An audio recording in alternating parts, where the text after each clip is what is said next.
Okay, so again, a selection sort. So obviously, we may assume that um, uh, the um, uh, the collection is unsorted to begin with. So if collection is unsorted to begin with, we can just do the search for things. One of the approaches here will be to say, let's find the smallest element first. So if our entire set of data is unsorted, the sequence of, in this case, integers. Of course, this could be strings. An attempt would be to sort them alphabetically, or those could be characters that can also be sorted based on their internal representation, hopefully coming out as expected alphabetical sorting. But in this case, just numbers. So regardless to you could do a lot of different uh, uh, approaches to do the sorting. We're going to consider a couple of sorts today. But this first selection sort says 16 and 30 seems to be already sorted, right? So 16 is less than 30, so it's like, okay, maybe we could have observed that. But in reality, the approach is this: find the smallest element, which is 5 in my case.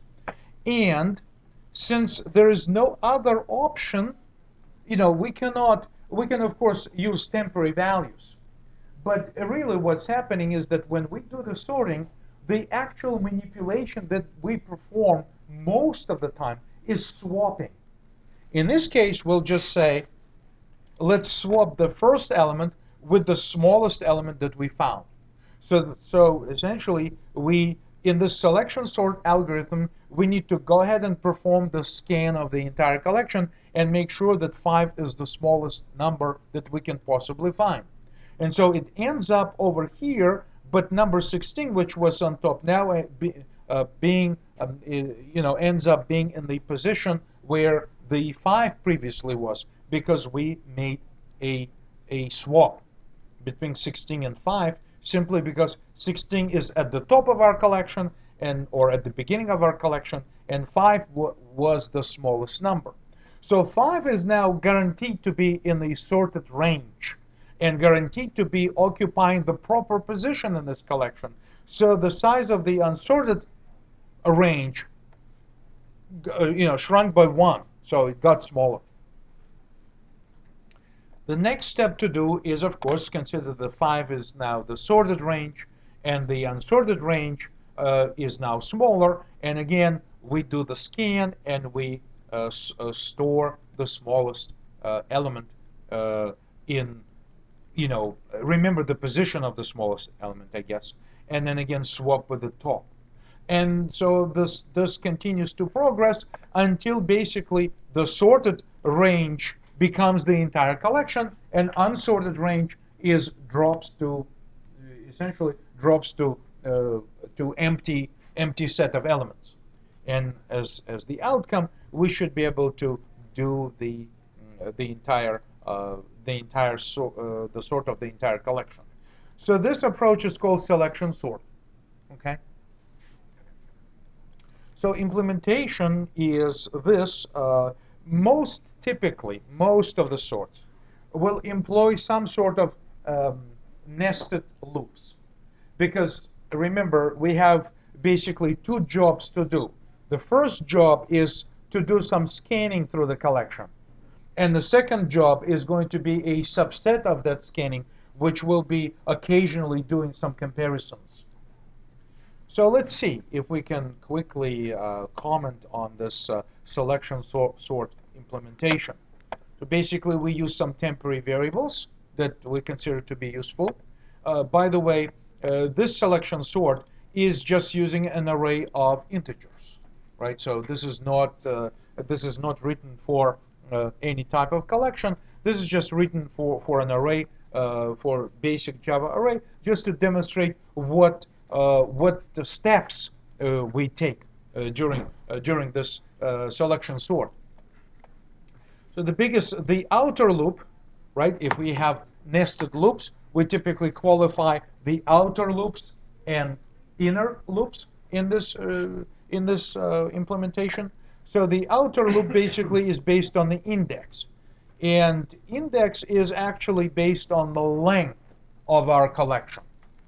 So this particular implementation of the selection sort is trying to be generic enough so that it doesn't really look at the length of this list.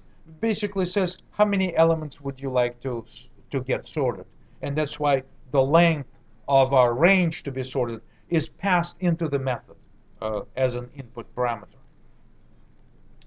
So the index keeps sorting through the entire collection.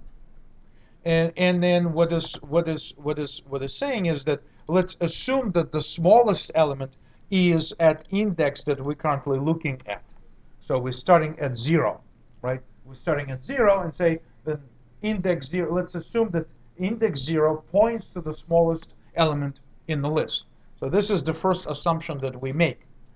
And then we say, okay, let's have another for loop, which basically say that now that we made this assumption, let's really find the smallest element.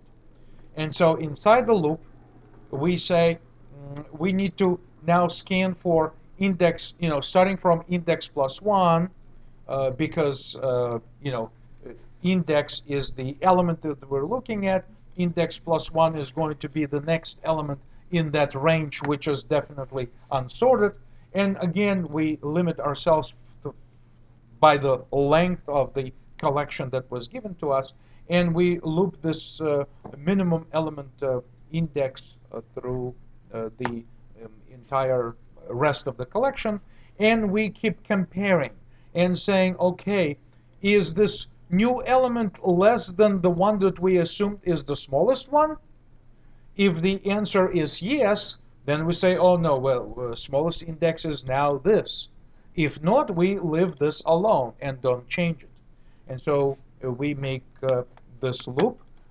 This loop is actually ending right here because we're not using any curly braces to open and close the loop body. So it just basically says for as long as this min index can be incremented, just execute this if statement, and it of course includes this condition, and this is the body of the if statement, which does this thing. So then, as we do find the smallest index, we make the swap, right? So we make the swap, and we say, let's use the temporary element and get the smallest index of the element, the index of the element that we just found, and let's store it in a temporary value. Then swap the one of the elements, and finally, assign this. I guess I can try to demonstrate it with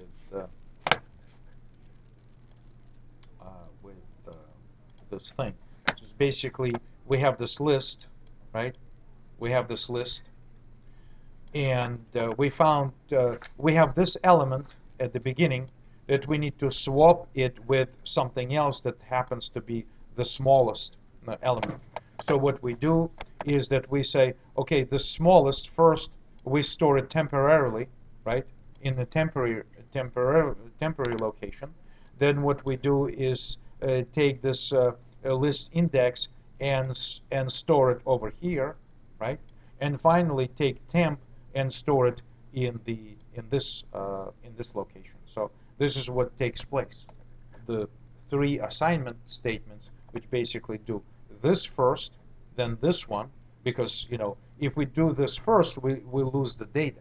We cannot lose the data. That's why first we save the data in a temporary location, and then finally, when we're done with this move, then we move this data over here. So essentially, what's achieved is a swap. An interesting question would be, why does swap take 3 statements? I mean, it sounds like swap is such a simple operation, and yet it takes so much work, right, to do.